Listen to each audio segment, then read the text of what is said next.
The game is to be where you are, be it honestly and as consciously as you know how.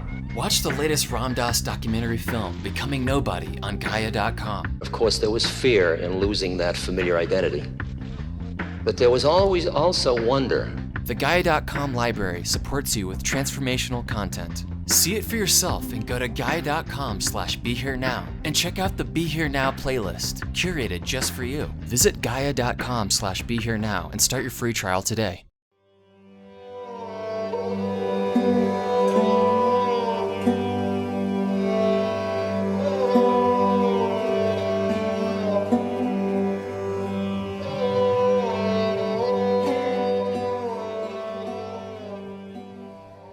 Hi, and welcome back to Ram Dass Here and Now, and I'm Raghu Marcus. And today we have a highly unusual talk from Ram Dass. That it's a part of a talk from Ram Dass that's actually taken. It's unusual in a couple of ways. This is taken from a talk he gave at the University of Kansas. And he gave this talk September 26, 1973. That was about literally 2 weeks and a day. Actually, 2 weeks from the day that Neem Karoli Baba, Maharaji, left his body in 1973. And so that's... we were all in India. We went back for, various ceremonies and so on, and we all flew over together on a plane, Ram Dass and it must have been maybe 20 of us or something. And it was a highly charged moment, as you can imagine. And I don't remember how long he was there, but I remember being there a few weeks myself. He must have come back. So he had just come back from India, and he gave this talk. And this talk, this part of the talk, is one of he talks about the two dominant themes, reaching for God and the mother, all form being the mother. The mother is Shakti, energy of the universe. And he talks about consuming the mother, meaning all of the negative and positive, all of the violence, all of the beauty, consuming Kali, which is the emblem in India of the goddess who consumes ignorance, who kills ignorance. But the way that he...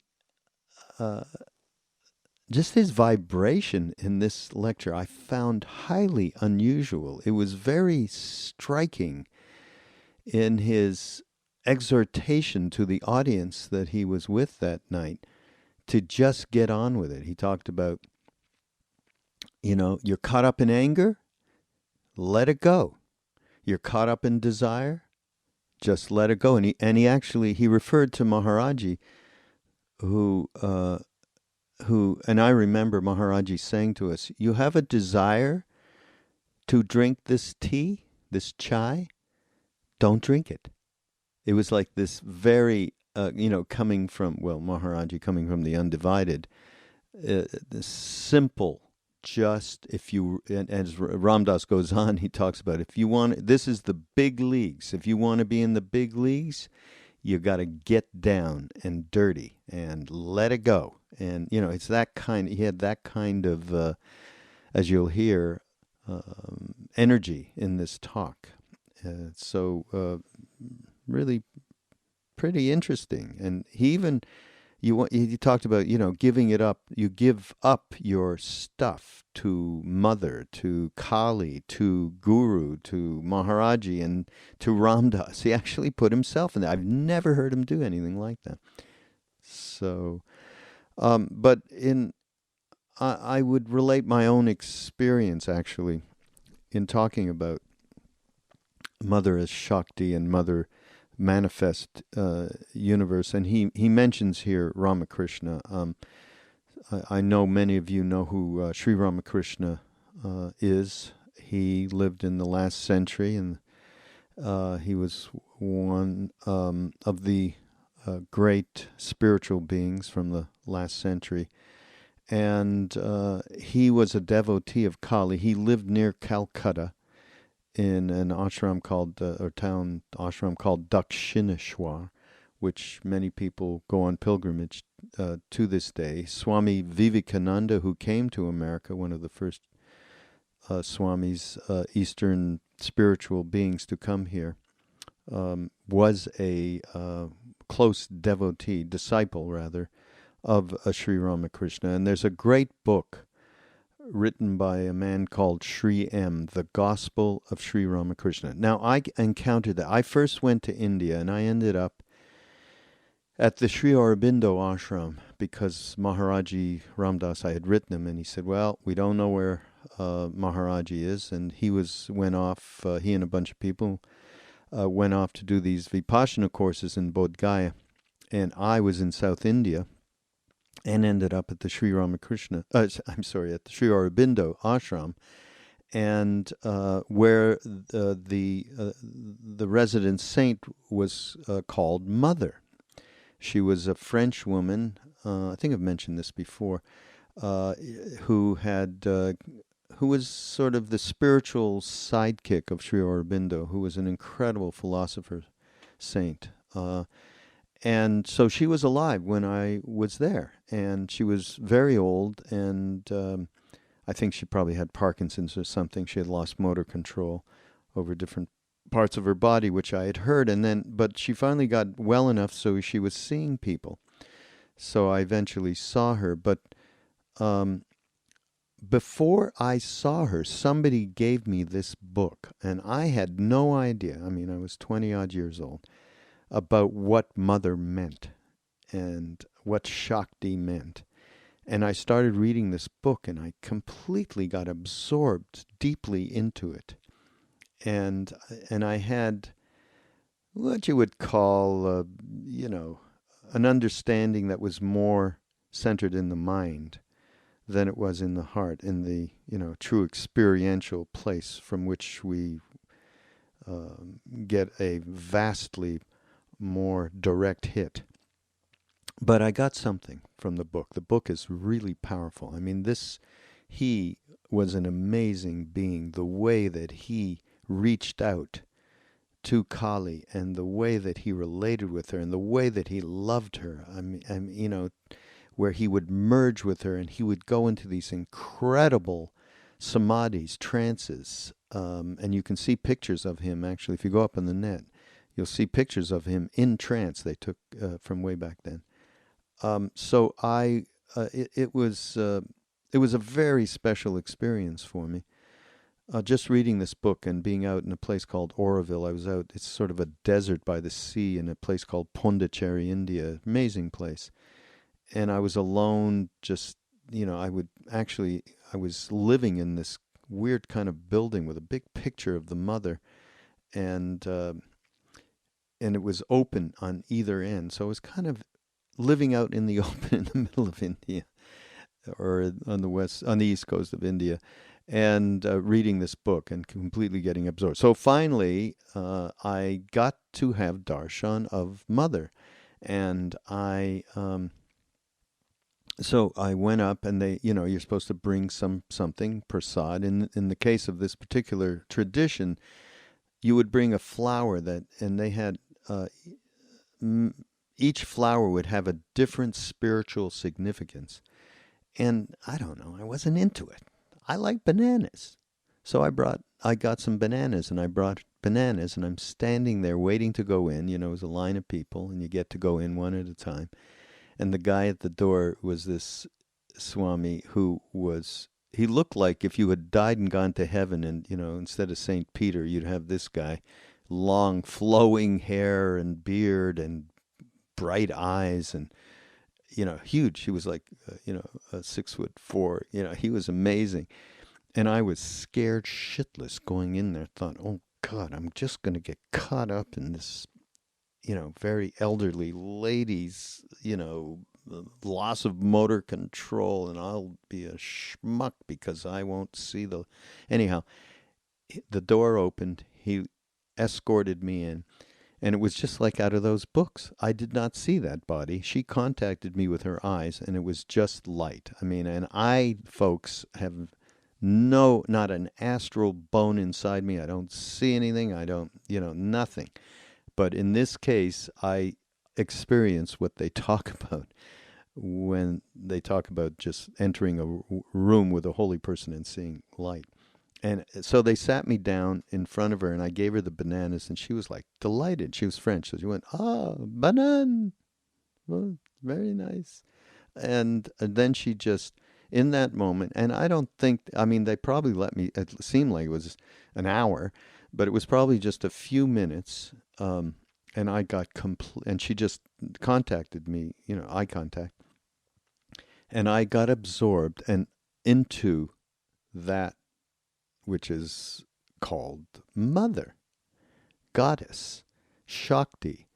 And there was a real meeting there and an absorption, and I had never experienced anything like that in my life before. And then I couldn't move, and this tall, beautiful Swami had to come and, okay, time, and he kind of grabbed me to get out. I couldn't leave at that point. So it was a tremendous experience. And actually, and I do believe I've told this story, but later on, when I finally did meet Neem Karoli Baba, meet Maharaji, I had come there from another ashram by Swami Muktananda's ashram in near Bombay. I had come from there directly up to, because they had told, Ramdas had told me, well, you can meet him now. He's back in the foothills of the Himalayas. And so I had come from, Maharaji says, well, where were you before you came here? And I'm about to say, well, I was at Swami Muktananda's. And then before I could say a word, he looked at me and he pointed his finger at me. And in the sweetest voice that encapsulated the whole experience I had with Mother, he went, Mother. And then I understood that this was a bit of I had I went to school a little bit prior to getting to Maharaji with Mother of Sri Aurobindo Ashram. So this talk of Ramdas has really brought back, all of that, all of those, that particular memory and that particular experience. And I think Maharaji would go on with us over and over, day after day after day, in those early days, about what Mother is. And, and it was really, and you can hear it. Those of you who love Krishna Das, you can hear it in his devotion to the Mother in the prayers and songs he sings to Kali and Durga. And and then there's this one great quote, so I just want to read this quote from Ram Dass, because it really, it's really a truth that I think is completely important. So he talks about, all of sadhana ultimately becomes the preparation of your body, heart, and mind to receive God. And so he says, and all of the intercourse with God, the tantric merging with God, the consuming and being impregnated and drawing to you of the Mother, all of this is in the absolute purity that comes only when you have transcended, not denied, transcended, by acknowledging all of your sexual panic, all of your power panic, and all of your survival panic. Okay, so this is, and these are the most, essential, of course, anywhere in the world, but in the West, where we are so caught up with sexual panic, power panic, and survival panic. Not really. There may be ways that we're caught up more sexually than other cultures, but this consuming and this merging can only happen when these things are transcended. So this is a really great piece. It's a small part of the talk, but it's really S&C. So hope you enjoy it the way I did. It brought back a lot of stuff for me. So, I must mention, please continue to support us at ramdas.org, Love, Serve, Remember Foundation. And I want to tell you about the paperback book of Polishing the Mirror will be available on September 1st, and it will be available alongside of the audio version. Rameshwar Das, who wrote the book with Ram Dass, read Polishing the Mirror, and it will be available at the same time. So that's a nice thing, because you can just take that, download it, and take it wherever you go and listen to it on the go, kind of like the way you probably listen to some of these podcasts. So that's coming up, and when you listen to this, by the way, folks, I shall be on a retreat in India, back at the ashram where I first met Maharaji, and happy to do that, and happy to share with everybody when I get back that experience. Meanwhile,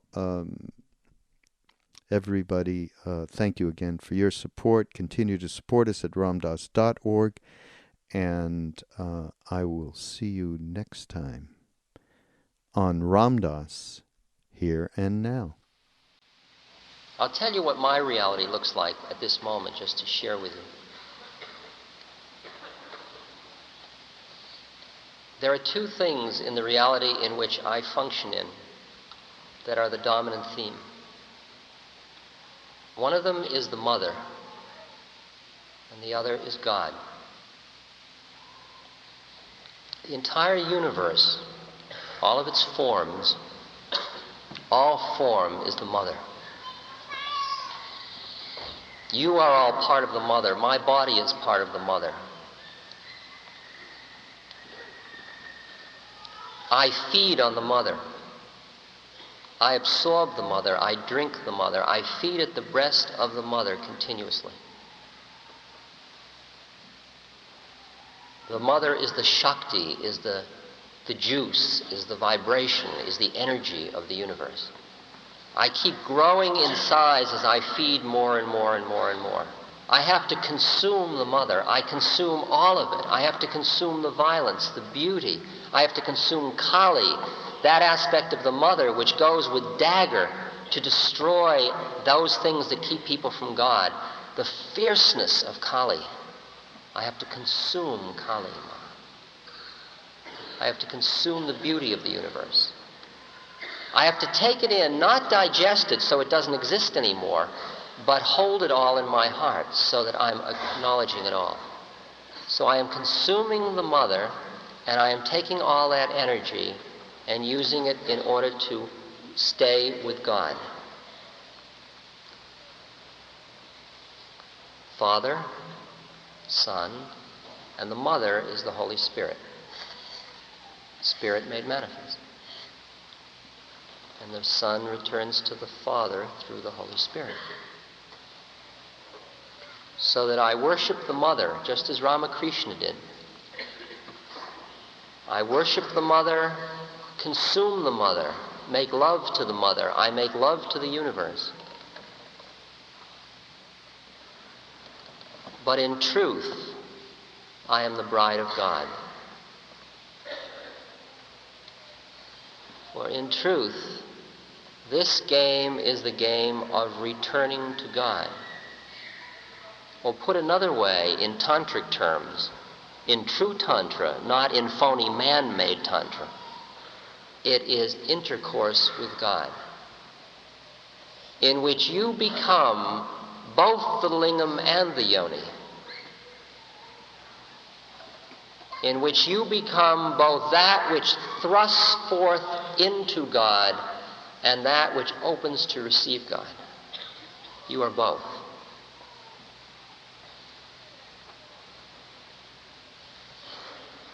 And any worldly ecstasy you know, or bliss, is as nothing compared to the ecstasy and bliss as your body enters into samadhi, as your breath stops, as your pulse stops, and as you sit on the edge of being in God.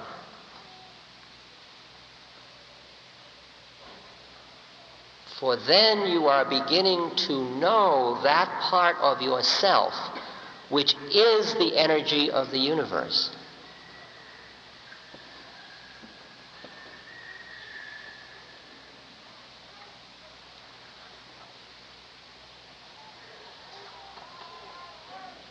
And all of the sadhana ultimately becomes the preparation of your body, your heart, and your mind to receive your lover, to receive God.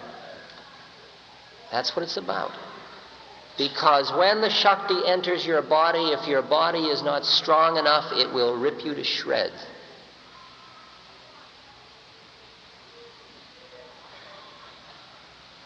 If your heart is not open and you try to go to God, it will become dry and brittle and you will go insane.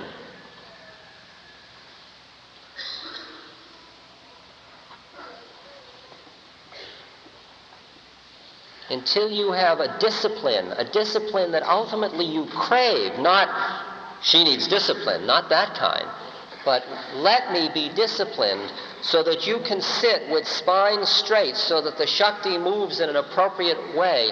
You can sit and you can ask God, let me know you, God. I love you, God. I feel you, God. And breathe in the mother through your heart, and take that and go with it up through the 7th chakra, the 1,000-petal lotus, go above it and go back to the Father, which is what Christ asked you to do in the first place. I come to you to bring you to the Father.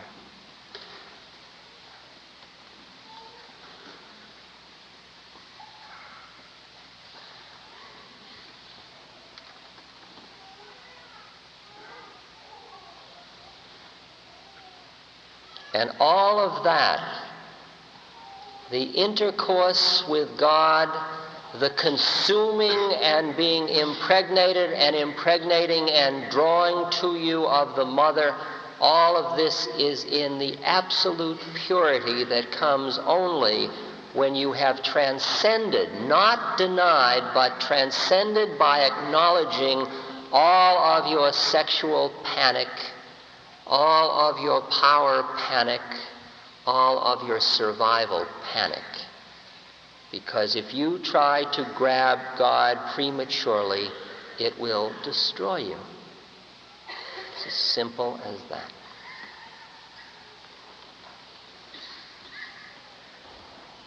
And the game becomes very interesting. Whether you are so eager to have it that you will take it at whatever cost, even at your own destruction, which merely means new karma, which means you go around again and again. Or do you want it in perfection?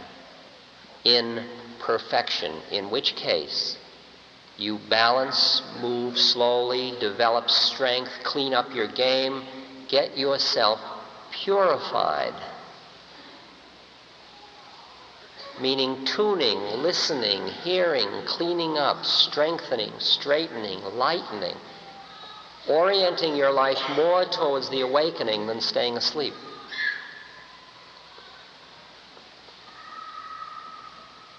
The path of going into God in truth is not an easy path. How difficult it is for you is a function of how much you're attached to your physical plane identity.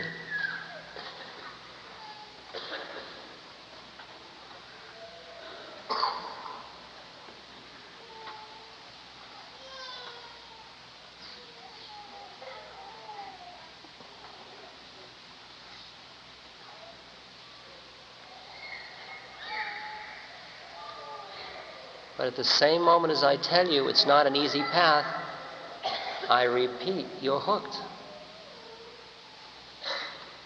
So it doesn't matter whether it's an easy one or a difficult one. You can't get away anyway. And you will keep orienting and looking and listening just as you came here tonight. Now, you got more tonight than you can use, most of you. You're glutted, you're overloaded, it's pouring off you. There's much more than you need for the next 10 lifetimes, for many of you. Some of you were really thirsty and are drinking it up. Some of the stuff I've said tonight, 5 years from now, you say, oh, far out, like I'm doing with my guru. Oh, that's what he meant, far out. Just keep opening to you and opening and opening.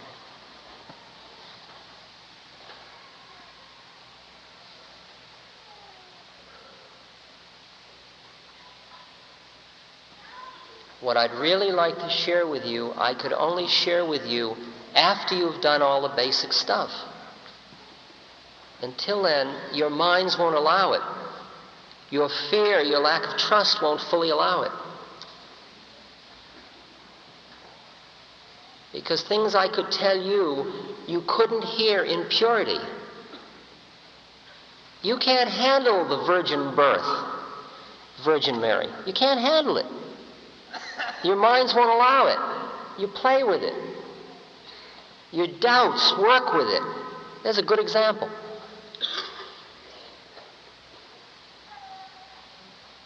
Your minds will constantly try to explain it all away. I know, I have one of those minds. If someone does, when you understand that all of the gurus that have ever existed who have tasted of God, believe me, they want only to be in God, and then they choose by their choice to stay in form on these planes, this plane or the astral planes, in order to liberate other beings, then you understand what a sacrifice is about. That is what Christ's sacrifice was not getting crucified. Christ's sacrifice is in taking form in the first place, in leaving the Father. That's the sacrifice. And for you, with your unworthiness, to realize that any being is sacrificing their existence, is making the total sacrifice of their being just for you, you can't handle it, and you'll get hysterical, and your mind will grab and do all kinds of weird stuff, because it's too heavy.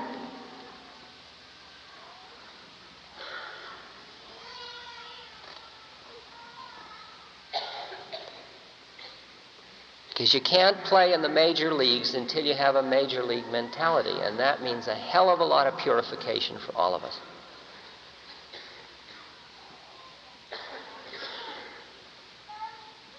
I'm sure you've been in the situation where you've gotten into a relationship with somebody that is so pure and so delicate and so vibrationally exquisite at any moment, and then they'll say something or you'll say something or your mind will flick in and there'll be something jarring and it'll be like a ripping sensation.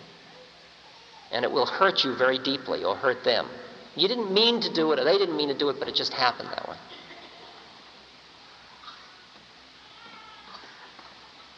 Well, that's why some of this can't be shared, because there'd be too much of a ripping sensation.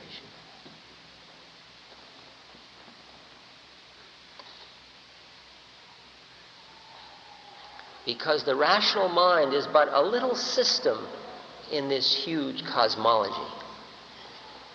But the rational mind wants to be the master. And it can't be, and it will fight to its death. That's what the Bhagavad Gita is about.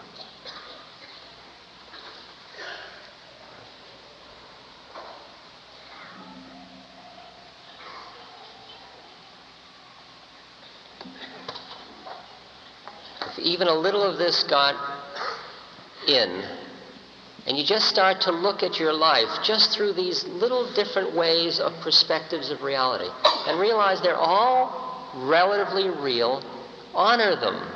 Honor them. And how do you get on with it? The things that don't get you to God, you give up. What do you give up? Unworthiness. You don't go analyze it, you just give it up. You give up guilt. Guilt isn't going to get you to God. You give up anger, it's not going to get you there. You want to get there or you want to screw around? That's it. Preoccupation with your own melodrama. You want to hold on to it or you want to get on with it? God doesn't care. You're the one that's in a rush. You're the one that came here tonight. You want to get on with it? Give up. It's very simple. That's what the Guru says. Maharaji said to me, Ramdas, you're angry? I said, yeah, I'm angry. And I was very righteous. He says, give it up. I said, but. He says, give it up. And he looked at me like, I'm your Guru and I just told you to give it up. It's as simple as that. I'm telling you, if you feel unworthy to be in the presence of God, give it up.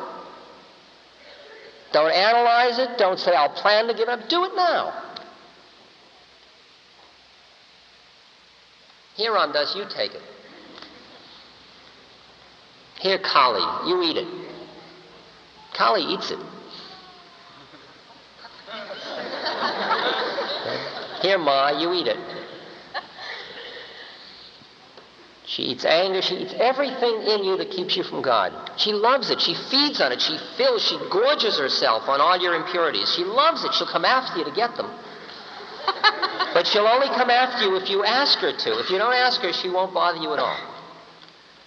But the worst thing is if you ask her and then don't give them to her. Then you're in for it. That's phony holy. You in truth want to give them up here, Kali Ma, you take it. And every time you fall on your face, you just get up, you brush yourself off, and you get on with it. Cut out the melodrama. Oh, I've lost it. I'm blue. Screw that. That's just going to take more. That's not going to get you to God either. So you get very ruthless with yourself. Do I want to get there? Let me do it. Stop screwing around. I'll do it.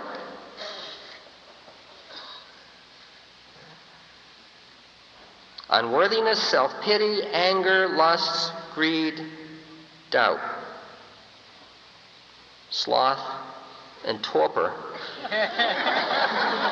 and tension and anxiety. But aren't those real? Don't all psychologists say, oh, that's real? Huh. Sure, it's real to psychologists. You don't like the stuff? Give it up. I'll take it. Give it to me. I won't hold on to it. I'll send it to God. I won't get stuck with your karma.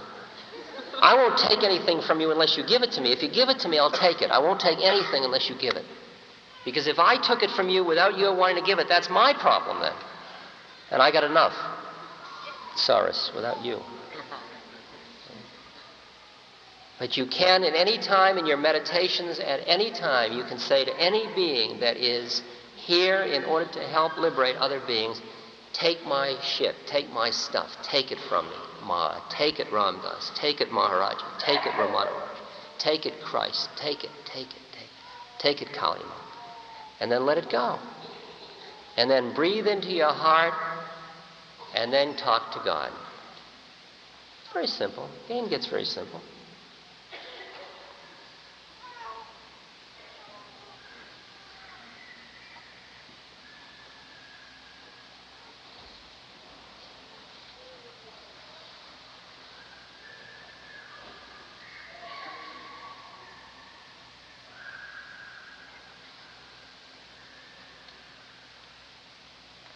You have truly been,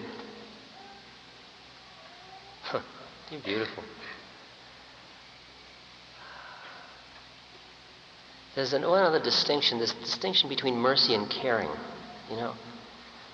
If I were merciful, I would spend the whole evening trying to make you feel good, that you're really doing it well. Okay? But the problem is I'm too caring. I really care that you get to God. And caring doesn't make me merciful. I mean, I'm controlling my viciousness. Because there's a lot of Kali in me that would just, you know. But some of you have found it very uncomfortable being here. Because it's pushing you to look at stuff you don't want to look at just yet. And everybody says, but aren't you the guy that wrote in Be Here Now? It's all right? Okay? Sure.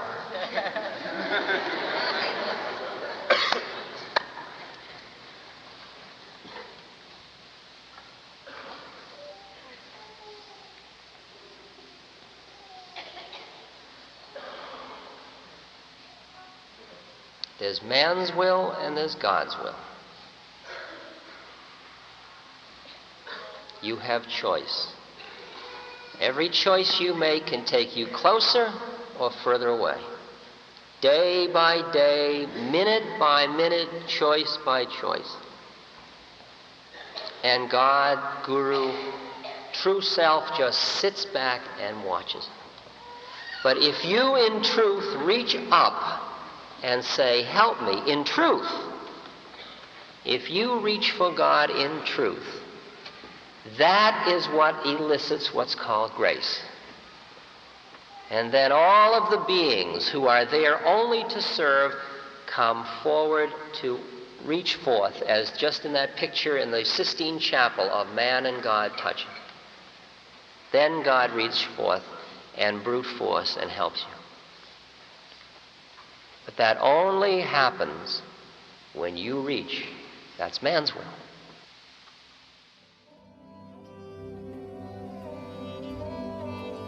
This podcast is brought to you by the Love Serve Remember Foundation and ramdas.org. We appreciate you listening, and we appreciate all the support that you've given us. Please continue that support and donate at ramdas.org.